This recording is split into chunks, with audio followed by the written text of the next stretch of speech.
I look at the facts. Forget about the emotion. I don't care that whatever Trump has done in his personal life. I don't care.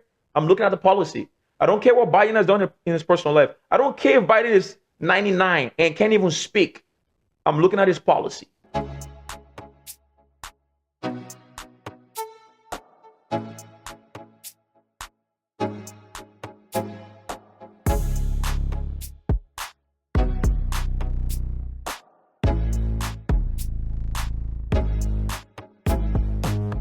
All right. Uh, this is awesome. It's a Saturday, July 27, 2024, 1:04 p.m. Pacific time. We're shooting another episode of the Trending Podcast. Appreciate everyone that's been sticking by us throughout this time.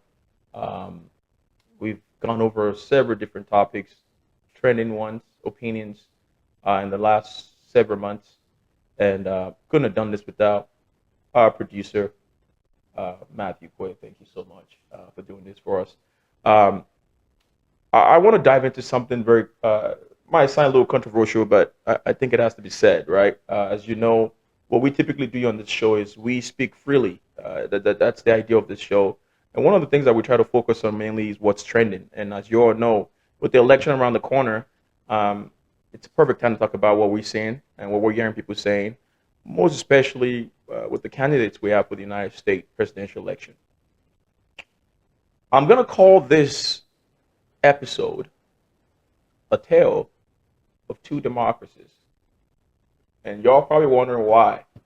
Um, it's a tale of two democracies because we have two presidential candidates, uh, former President Trump, and now Vice President Kamala Harris, the potential nominee for the Democratic presidential ticket. Previously, it was President Joe Biden, uh, who announced he won't be running for re-election.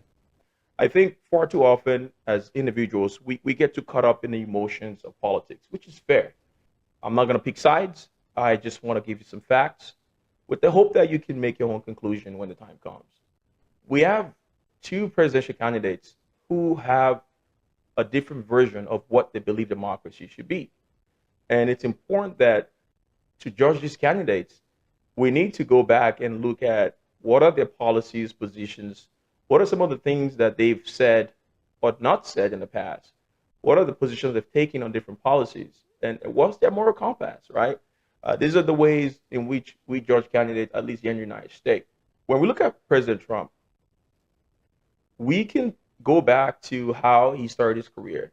This is a man that was successful in real estate, although just like anybody in life, we have our ups and downs, whether it's in our professional life or personal life.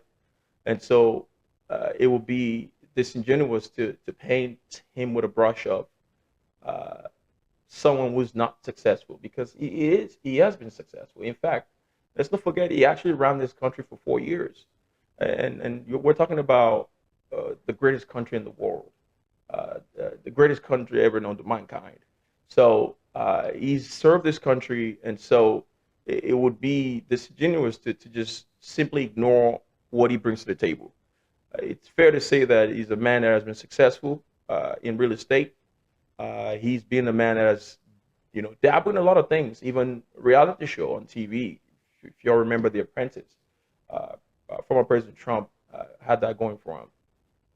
He has success with kids, and of course, in 2016, ran became president of this country, ran an election, won, and so he's a man that has accomplished quite a few things in his life that some of us would dream of, if we want to be frank. But I cannot talk about President Trump without acknowledging what happened to him just a couple of weeks ago, not too long. There was an attempted assassination on his life. There is no place for violence anywhere in the world, whether it's in this country, doesn't matter. There's no place for violence, and violence is never the answer. I think one of the things that's made United States one of the greatest democracy in the world, and quite frankly, one of the greatest country in the world, is the idea that we can debate, we can have strong disagreements, we can have strong opinions, but we can still break bread together. We can still watch a Super Bowl together. We can still watch a basketball games together. In spite of our differences, what has made us great as a country is that we can put those things aside for a second and focus on what's important. And so the notion that we are divided, I would disagree. I think we have a stronger opinion that we've had in several years. With that said, I condemn the attempt assassination on former President Trump's life. I think it's barbaric. I think it's animalistic. And I think it doesn't represent who we are as people, as a country, as individual. So I'm happy to see that President Trump was didn't die. I'm happy he did not die. I'm so happy to see that. I'm happy he's okay, and I'm also relieved to know that the threat to his life was neutralized by our men and women in the Secret Service, in the police force, all across the country, working tirelessly to keep us safe. So it's important that I acknowledge that before we dive into what we are here to talk about today. With that said, if you go back prior to the rally where an attempt on former President Trump's life, you could see the debate between former President Trump and President Biden. In that debate, as an individual watching that debate, although President Biden wasn't at his best in terms of articulating his vision and what he's accomplished for the United States of America, but I believe what he was able to do and show us is he does have verifiable records that he can run on. Whether you agree with his policies or not, he did accomplish something. And so for me, when I look at that debate, although the president wasn't at his best in articulating his vision and what he's accomplished and why we should give him 4 more years, but what he did do is he showed us that he's human. And that's how we are as a country. We believe that when you put the human first, your authentic self, that's something we can resonate with, we can embrace, in spite of our differences, whether it's religion, sports, or sexual orientation, or even gender or race. And so I will cut President Biden the slack on that. In fact, I was disappointed when I saw that the president dropped out of the race, because I believe that one debate does not define his career in politics. This is a man that has served this country for 40 plus years. And so the notion that the polls are saying he's going to lose badly to Trump, yada, yada, yada. The same thing was said in 2016. Again, keep me honest, I might have my date wrong. But when Trump ran against Clinton, everybody said Trump was going to lose. He did not lose. He won. The polls were polling different at the time as well. So I think for once we need to put the polls to rest. I think at the end of the day, the American people are smart enough to understand what's real and what's not real. And at the end of the day, they can make that call for themselves. But I did want to fact check some of the things that I believe the president did, former President Trump did while he was in office. One of the things that I could lean on, because I think it was very important for us to kind of look at policy. I think when you're picking a candidate, looking at a candidate from a policy standpoint is how you can define whether this policy is going to help you and your family. And that's what it comes down to, right? So when we go back to when former President Trump was in office, one of the key things that he pushed for was America First. And so the idea of climate change was foreign to him. because he's thinking this doesn't help us. This is going to slow us down, right? Cutting gas emission and that stuff, with China and other countries involved. His idea was this is going to slow us down. It's going to make us not a superpower, right? And so, as part of Trump's America's First policy, one of his energy plans started with an announcement in 2017 when he withdrew the U.S. from the Paris climate change. And prior to that, if you guys remember, former President Barack Obama was the one who signed the United States up for the Paris Climate Action Plan. And that allowed agency head to review policies, report on obstruction of domestic energy production. And this led to a change in the approval process for oil drilling on public land, which increased the rate of approval by 36%. And so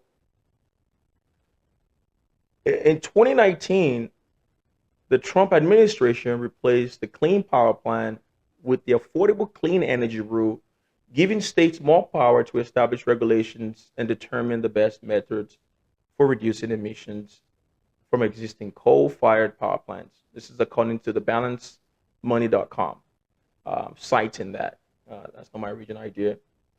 So this was one of the key first things that President Trump did when he was in office, was he basically withdrew us from the Paris Climate Agreement. The second thing that the president tackled was trade. Trump trade policies sought to reduce the U.S. trade deficit. And his first action was the U.S. withdrew from further negotiation on the Trans-Pacific Partnership, also known as a TPP. And also, if you guys remember, the North American Free Trade Agreement, the NAFTA, which was which is actually the world's largest trade agreement. The Trump administration renegotiated NAFTA with Canada and Mexico, creating the United States, Mexico, and Canada Agreement, which is USMCA. And the most significant change to NAFTA was that auto companies were required to manufacture more parts within USMCA trade areas. So basically, United States, Mexico, and Canada. So if you're going to build cars, you had to manufacture more parts either in the United States, Mexico, or Canada.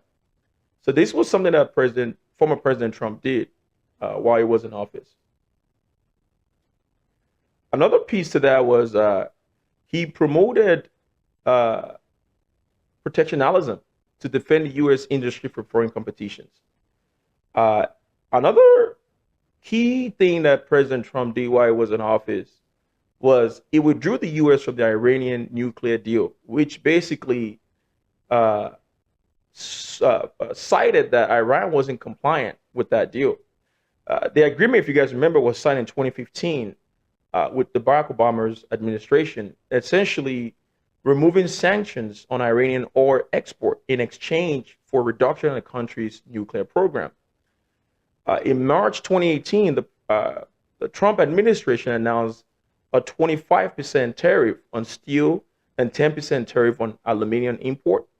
The U.S. Chamber of Commerce at the time warned that the U.S. auto production would decrease by 4% and cost 624,000 Americans their jobs if affected countries were to retaliate with their own tariff.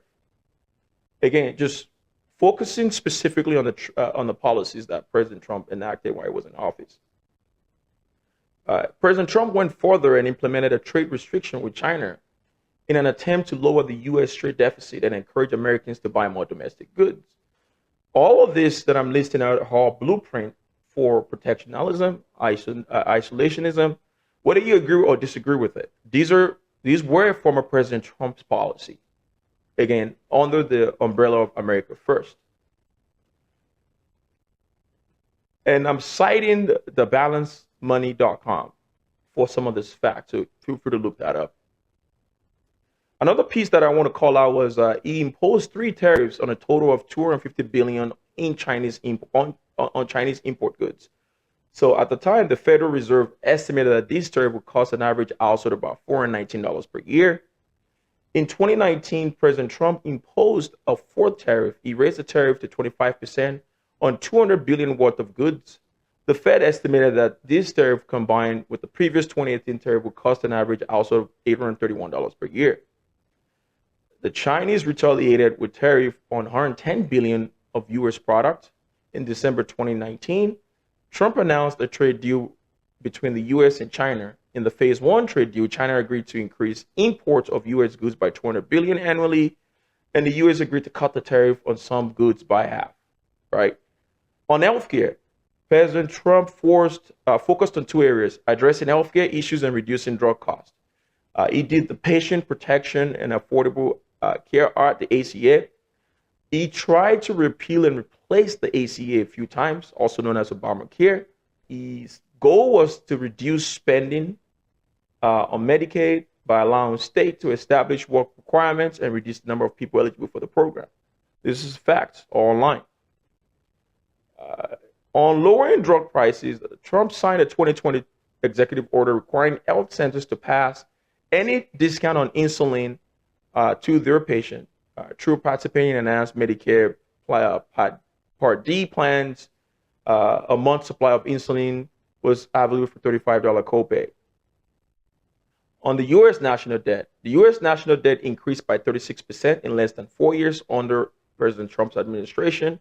In October 2020, it surpassed 27 trillion, While the debt more than tripled in 2020, it was mainly due to spread of COVID-19 and, of course, the economic stimulus packages that was passed by his administration and President Biden administration.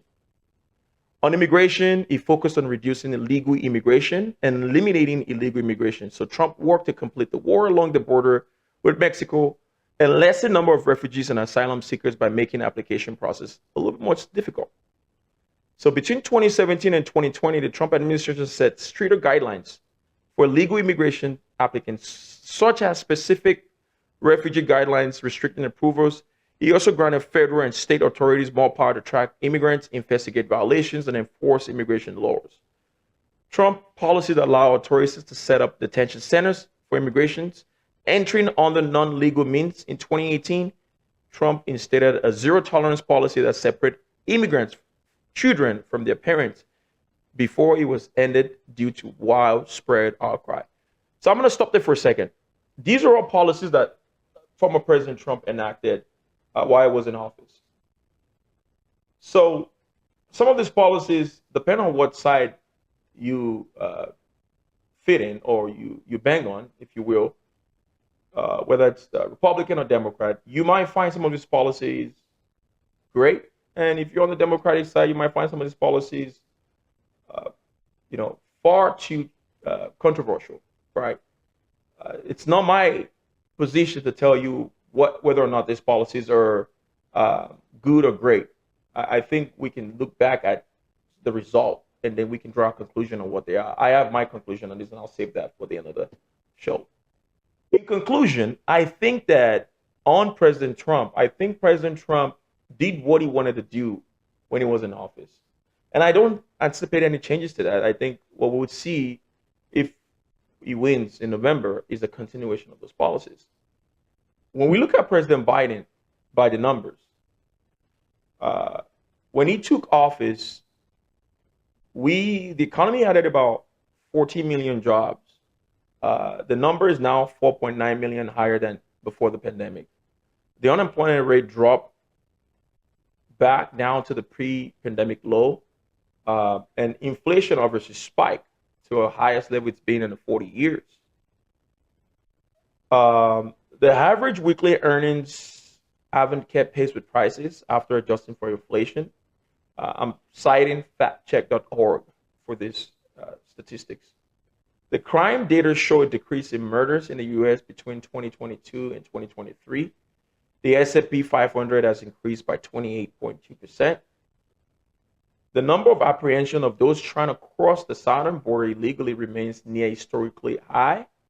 For the 12-month ending in November, apprehension are up 296% under President Biden.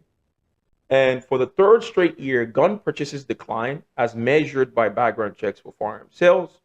Crude oil production was up 12.7%. Imports are up 8.7%. The trade deficit for goods and services are also about 20.9%. And the number of people without health insurance has gone down under President Biden.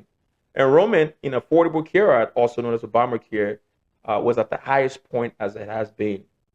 And the number of people who were dependent on federal food assistance declined by more than 700,000. Again, I'm citing factcheck.org for the statistics. And the publicly held debt has increased by 24.7%. So when you look at President Biden and former President Trump, one of the things that the takeaway based on these numbers was under President Trump, unemployment was high. Under President Biden, unemployment came down. Under President Trump, immigration was down. Under President Biden, immigration was high, both legal and illegal. Under President Trump, the deficit went up. Under President Biden, the deficit went up, right? And Americans are making way more money than they were under President Biden versus under President Trump. This is just based on the numbers. Obviously, former President Trump was unlucky with the pandemic, so that may have contributed to the lack of favorable numbers to him there. But the numbers are the numbers, right? Doesn't matter what hands you were dealt. You kind of have to just go with the flow. So when you look at these two individuals, one was for globalization and one was for isolationism. We can argue that under former President Trump, isolationism worked or not. And I'll let you draw that conclusion. Under President Biden, we can argue that globalization worked or not. I'll let you argue that as well. But the bottom line is,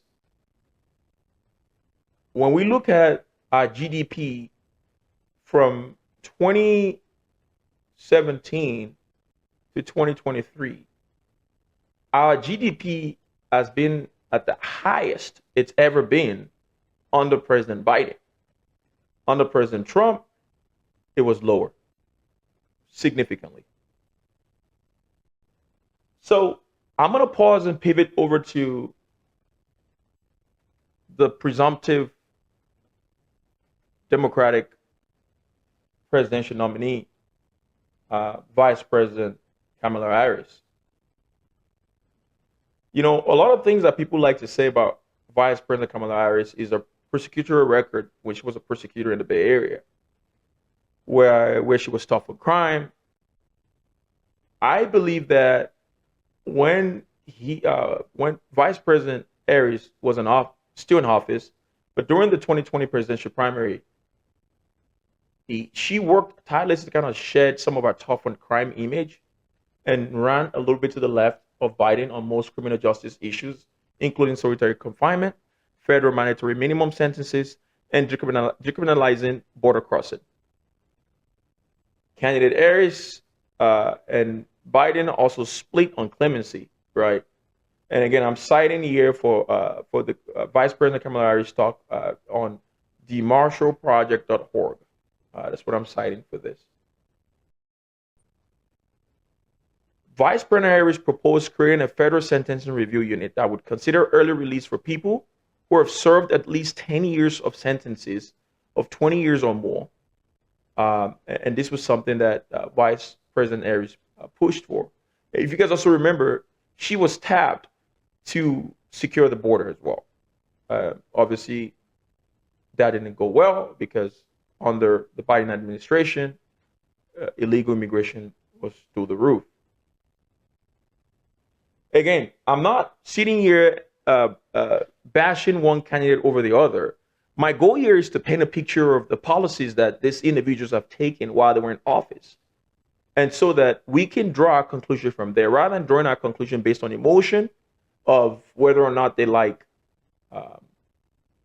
people of color or whether they like people who have different sexual orientation. I do believe that these are policies that we should pay attention to.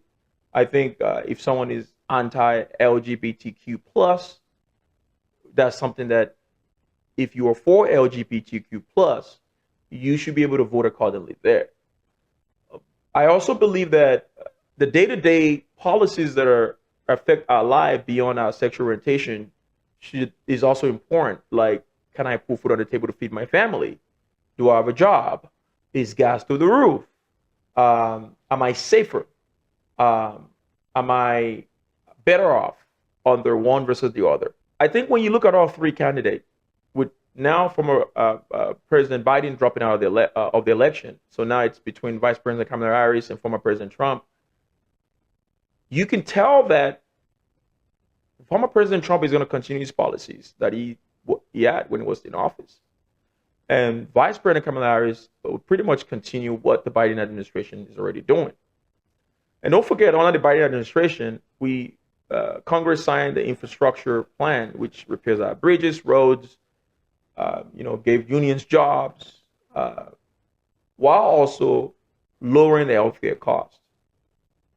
Under former President Trump, we didn't have an infrastructure bill. We did have tax cuts. And according to my understanding of the tax cut, some of those tax cuts were more favorable to those who were high earners, or if you will, the top 1%. But also, it affected folks that were living in some blue states where taxes were higher, for example, New York, California, whereby you can only claim a certain amount on your property tax. And then all of a sudden, there's a cutoff. But those who were rich, and when I say wealthy people, enjoy those tax breaks. And as you can tell, former President Trump has talked about a few times on TV or even on his truth social media of how he was the genius for not paying a lot of taxes because he was able to do a lot of exemptions and whatnot. But that's the system. You can't blame him for that, right? He just knows how to game the system, and he gamed the system, and that's not his fault. Those are the laws. Remember, we cannot judge people based on morality. We have to focus on what's legal and what's not legal.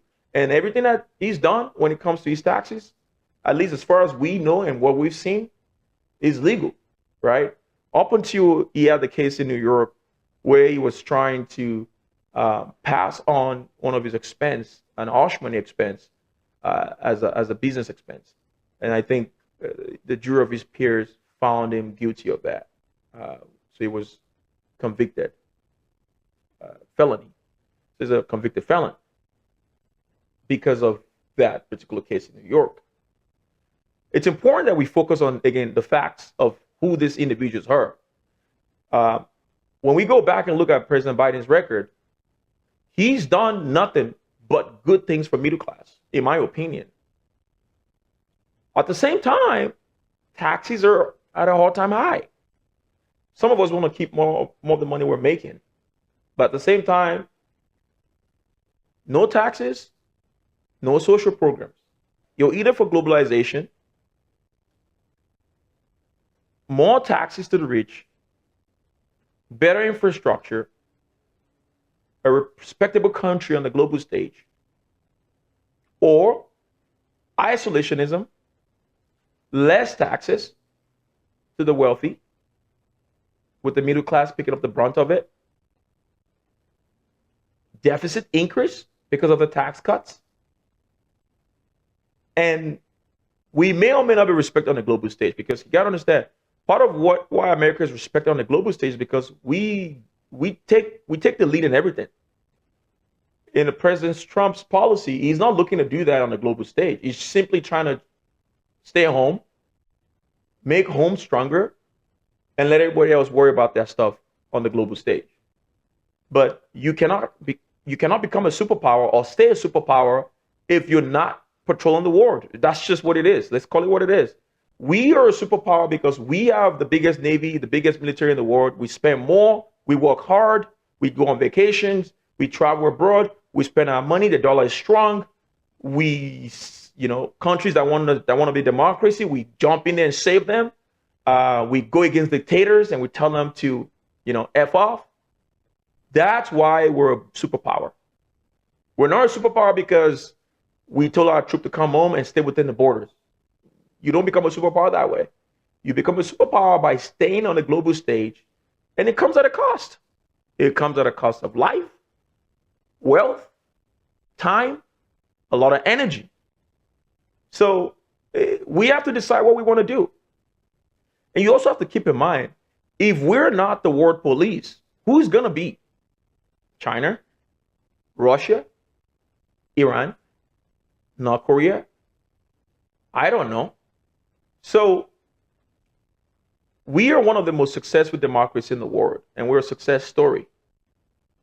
And what has made us successful, the reason why people want to come to this country is because when you come here and you work hard, you get a good education if you can get one, or you go to vocational school and you learn some skills as a blue collar, you will live great. You will live nice.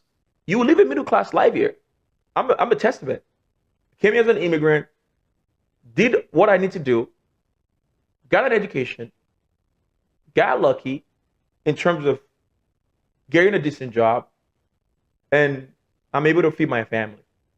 Right. So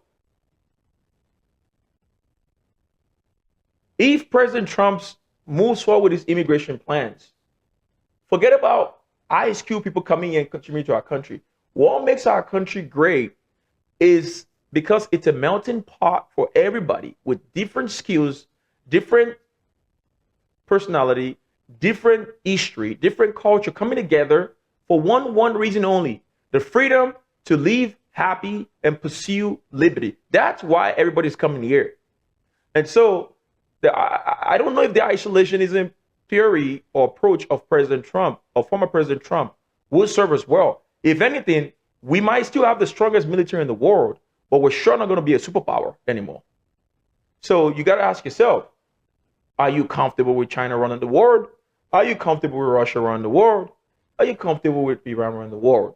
Because what that means is those freedom you enjoy today when you go overseas may not be there, because bigger countries might swallow smaller countries willingly. And guess what? There's nothing we can do about it because we are now practicing isolationism. You look at Ukraine, for example, when Russia invaded Ukraine. Whether Russia's reasons are valid or not, I'm not looking to delve into that. The bottom line is they invaded Ukraine. Bottom line, that's what happened. And if the US and the West hadn't stepped up and helped Ukraine, Ukraine may never exist anymore. Ukraine would pretty much have been Russia by now, straight up. So these are things you got to think about when you're voting.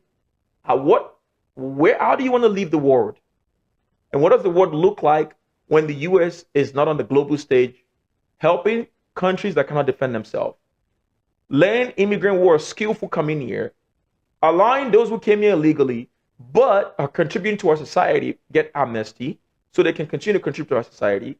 Because let's be honest, and not to sound racist, because I'm not, when you go out in the valley and you look at the vegetation, who do you see picking the crops? It's sure not black people, and it's not no white people or Asian people. I see more people from line descent doing that.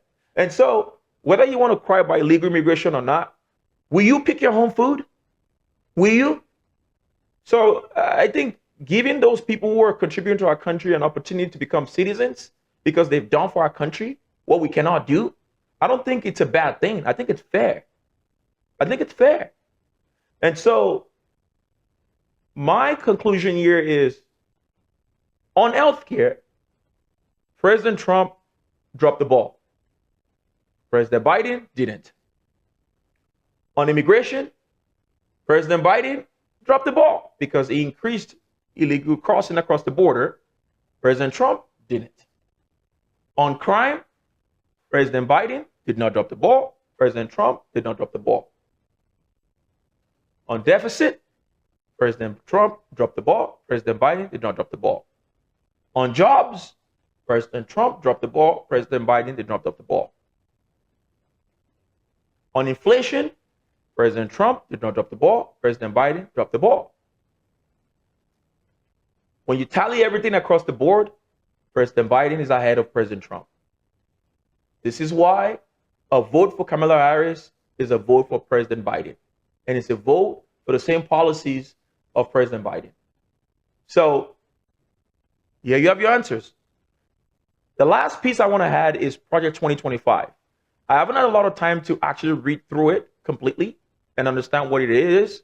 But from a high level, one of the things that Project 2025 wanted to do and this was constructed by a firm called Heritage Foundation, which aligns with conservative Republicans, is changing how FBI operates, eliminating the Department of Education, defunding the Department of Justice, reversing Biden era policies attempting to reduce climate change, stopping cybersecurity efforts to combat mis and disinformation, changing immigration policies, restricting access to abortion, removing LGBTQ plus protections, cutting ties completely with China, reversing protections against discrimination in housing, changing federal job classification. I completely disagree with everything Project 2025 stands for. I think a woman and a doctor should decide what they want to do. It's her body. I think everybody should be able to be whatever they want to be when it comes to their gender, provided their parents and their doctors sign off on it or lack thereof. So removing LGBTQ plus protection is insane. Okay? No one should be discriminated against because of what they want to be or what their gender is. That's just, we're not in the 1950s or 30s. Changing immigration policy is only going to punish us because guess what? Not all of Americans know math.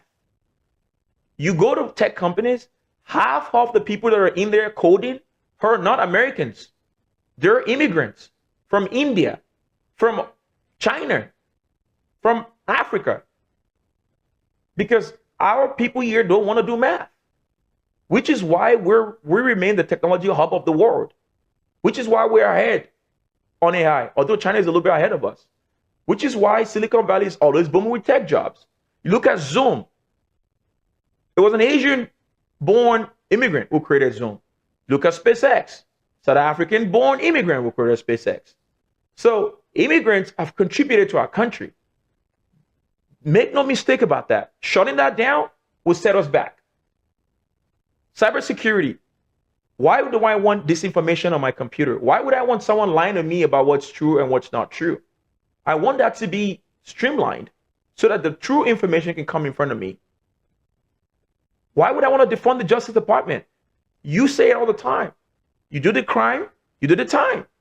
If you're not doing any crime, why are you worried about Justice Department? If you're just waking up every morning and doing the right thing legally and morally, there's no reason why you should be worried about Justice Department. So the idea that defunding the Justice Department is going to work is insane because these were the same people that were saying defund, liberals were crying about defunding the police. I remember when George Floyd died and BLM came out and said defund the police. Conservatives were against that. Now we're saying defund the Justice Department. Who is the law enforcement arm of this country? Which one is it? You cannot have it both ways. This is the most insane one. Eliminating the Department of Education. That is just poof. Look, one of the things that makes this country great is our blue-collar workers who are very skilled. But you know what makes it greater? Education. We are number one in tech because of people who come here and go to school and study and become great at what they do. And they start a company that hires a lot of people. So when you eliminate the Department of Education, what message are you sending? You're basically saying you don't need education. And guess what? We will be behind. I'm trying to think of the poorest country in the world in education, and I can't even think of one right now. That's what we'll be. So I am vehemently against Project 2025. Although former President Trump has distanced himself from this, guess what? The people who gave him a list of those who he should put on the Supreme Court are the same people who wrote this thing. So whether or not they're aligned with him, I don't know. So far, so good. It sounds like some of the things that he wants to do. So there you have it. You decide what side you're on. I'm an independent voter. I look at the facts. Forget about the emotion. I don't care that whatever Trump has done in his personal life. I don't care. I'm looking at the policy. I don't care what Biden has done in his personal life. I don't care if Biden is 99 and can't even speak. I'm looking at his policy. I don't care what Kamala Harris has done in her personal life. I'm looking at her policy. And that's how I will vote. And that's how you should vote. Vote on policy, not on emotion, and not on what people are doing in their personal life. Because guess what? Personal life doesn't always translate to policy. Because guess what? You could be a crazy person at home, but you sure don't carry that craziness to your work, right? Because that's what you get paid. So we got to separate these things, ladies and gentlemen. On that note, I'll pause. I'll pause and I'll say this. Vice President Kamala Harris is for democracy. Former President Trump, he's for democracy. But it's a tale of two different democracies. Don't forget, here we speak freely. Chime in, share your opinions, share your feedback. Thank you so much for listening. On that note, I'm out.